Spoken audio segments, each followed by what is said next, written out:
Apa yang akan kita lakukan sekarang? Membangun kasus untuk dibawa ke pengadilan. Sudah ada 35 arrest warrant, perintah tangkap kepada IDF dan pemimpin-pemimpinnya karena terkait dengan gerakan Sumut. Berbagai pelanggaran yang mereka lakukan dan akan semakin banyak tentunya. Sudah dibuat satu lagi sanksi, tidak boleh datang ke Prancis khusus untuk Ben Gvir. Ini adalah sebuah usaha yang saya rasa harus dilanjutkan. Saya masih bersama dengan aktivis Global Sumut Flatila, relawan kemanusiaan Gaza, As'ad Aras, serta Dewan Pengarah Global Peace Convoy Indonesia, Jajang Nurjaman. Tadi upaya mencari keadilan pun dilakukan, karena proses pembebasannya tidak mudah sampai Mas As'ad bisa kembali ke tanah air. Bukti-bukti itu tentu sudah diserahkan ya Mas As'ad, bukti-bukti penyiksaan yang dialami oleh kawan-kawan relawan. Jadi penyiksaan yang kami alami di atas kapal itu kami mengira akan berakhir di situ. Ternyata ada penyiksaan yang lebih besar dari itu, dan dari situ kami mulai beranggapan bahwa mungkin akan tiba puncak penyiksaan itu yang kami tidak tahu kapan dan di mana berada. Karena sama sekali kita tidak tahu kita sedang dibawa kemana pada saat itu. Sehingga tibalah kita di Asdod, di pelabuhan Asdod. Di situ ternyata kami diturunkan satu persatu dari kapal militernya, dibawa ke satu tenda kecil.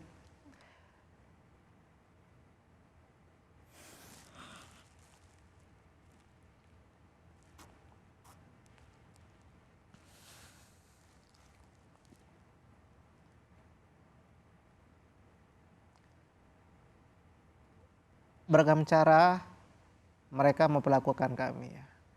Saya pada saat itu di dalam tenda kecil itu dibanting, kemudian diberdirikan lagi, dibanting lagi, kemudian ditinju dari belakang, ya. Kemudian diinjak, setelah itu dibawa ke dalam satu tenda besar. Di dalam tenda besar itulah ada video yang viral yang ada Ben Gvir itu. Ya. Di situ kita kemudian bersujud kembali. Selama kurang lebih 2 jam kita bersujud di situ dengan tangan masih terikat. Itu proses itu dilakukan sebelum imigrasi untuk dibawa ke penjara Israel. Nah, pada saat momen itu kami mengira mungkin inilah puncaknya. Ternyata tidak. Itu bukan puncaknya? Itu bukan puncaknya. Ternyata pelecehan juga dialami oleh kami. Di imigrasi itu, itulah pertama kali semua pakaian kami dilepas, ditelanjangi, laki-laki maupun perempuan. Kami mengira mungkin ini yang terakhir, ternyata setelahnya pada saat tiba di penjara juga diperlakukan yang sama, bahkan lebih dari yang sebelumnya. Dalam keadaan telanjang, mereka dengan sesuka hati menyuruh untuk melakukan gerakan-gerakan apapun dalam keadaan kami tidak berbusana apapun, seperti itu. Dari keluar imigrasi, kaki kami dirantai, tangan diborgol, kemudian dimasukkan ke dalam mobil tahanan. Kami mengira dari situ kami langsung dibawa, biar kami bisa sejenak istirahat di dalam mobil tawanan itu. Ternyata tidak. Kami dibiarkan kedinginan berjam-jam di dalam mobil itu sebelum kita dibawa ke penjara yang kurang lebih 5 jam kalau kami hitung jauhnya tempat itu, di Keitzot. Kami tahunya setelah kami bebas, ternyata di Keitzot, dan itu salah satu penjara terbesar di sana, di mana ribuan warga Palestina disiksa di situ. Sampai di sana kami diperlakukan kembali dengan sehina. Mereka kembali memaksa kami untuk melepaskan pakaian kami.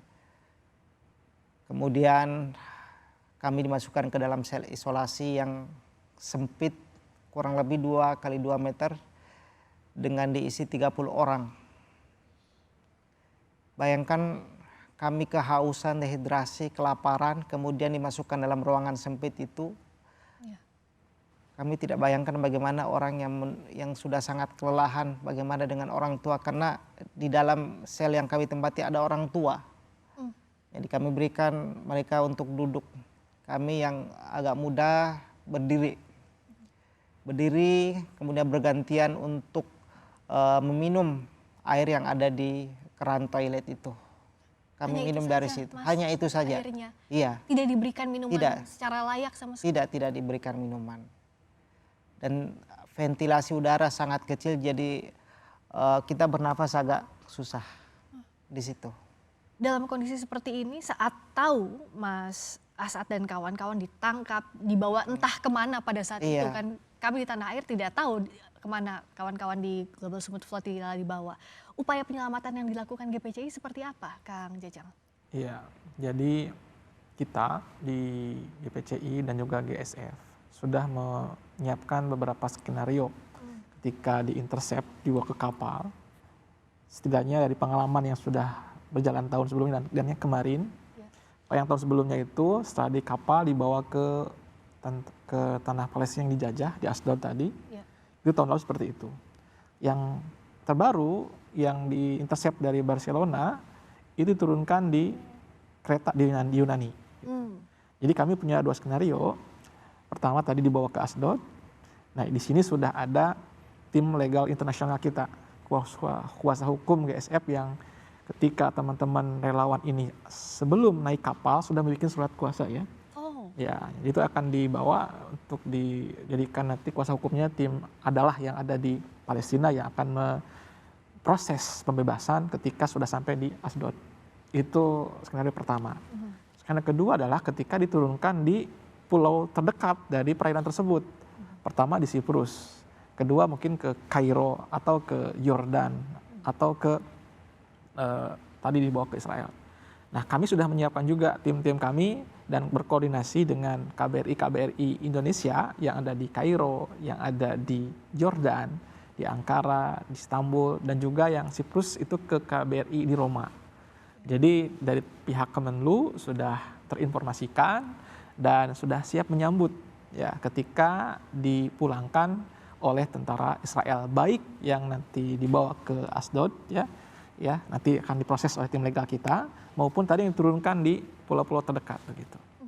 Dan alhamdulillah ya dengan bantuan dari tim legal kita yang adalah tadi kita dapat informasi pergerakan tim relawan sekarang posisi di mana, terus kemudian sudah sampai mana proses perkembangan banding dengan pengadilan di sananya, bagaimana proses negosiasinya gitu. Kita pun dapat update di sana. Lalu komunikasi dengan pemerintah Indonesia pada saat itu seperti apa, Kang Jajang? Iya, kami dari GPCI ketika terjadi intercept, pertama 3 hal yang kita lakukan. 1, menggalang dukungan diplomatik dengan jalur pemerintah ke Kemenlu, kita koordinasi ke EPR, DPR, kita juga audiensi, menggalang informasi ke MUI pun juga sama sebagai majelis ulama kita melakukan audiensi dan minta dukungan. Kemudian juga kita mengkondisikan pihak keluarga yang sebelumnya ketika sebelum intercept itu sudah dapat kabar ya, gimana kondisi, update terus dapat, ketika intercept kan sudah tidak ada komunikasi, sudah nggak ada update informasi, sehingga kami dari Command Center, dari GSF menyampaikan bagaimana kondisi terkini, apa yang sedang kami lakukan, upaya-upaya apa yang sudah berjalan, perkembangan apa yang sudah berjalan begitu. Nah itu kami sampaikan ke pihak-pihak keluarga. Kami juga menugaskan ke beberapa lembaga-lembaga NGO untuk menyiapkan psikolog, mendampingi pihak keluarga supaya tetap tenang dan ya bisa terkondisikan. Nah yang terakhir kita tentu dengan berbagai macam media kita menggalang dukungan agar makin banyak masyarakat baik Indonesia maupun dunia ikut memberikan dukungan dan mengecam pada pemerintahan Israel. Itu yang sudah dilakukan.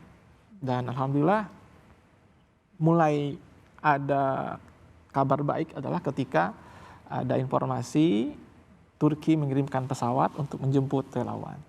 Terus kemudian juga kabar baik berikutnya adalah nama-nama 9 WNI yang jadi relawan itu juga ada dalam daftar yang akan naik pesawat.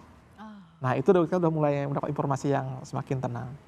Dan di situ sudah mulai diupdate dari tim kuasa kami di sana bagaimana proses pemulangannya, bagaimana proses pemberangkatan dari penjara kemudian ke airport di sana dan bagaimana proses kepulangan lewat Turki ya.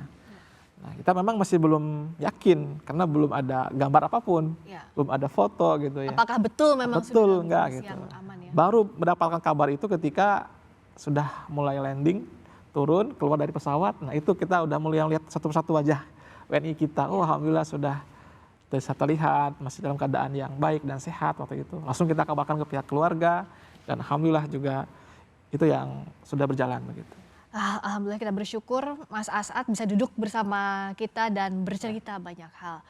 Yang ingin seakan-akan disampaikan oleh militer Israel adalah jangan coba-coba lagi mengulangi hal yang sama. Seakan mengirimkan rasa takut untuk para relawan. Apakah itu dirasakan oleh relawan setelah penyiksaan yang dialami selama beberapa hari?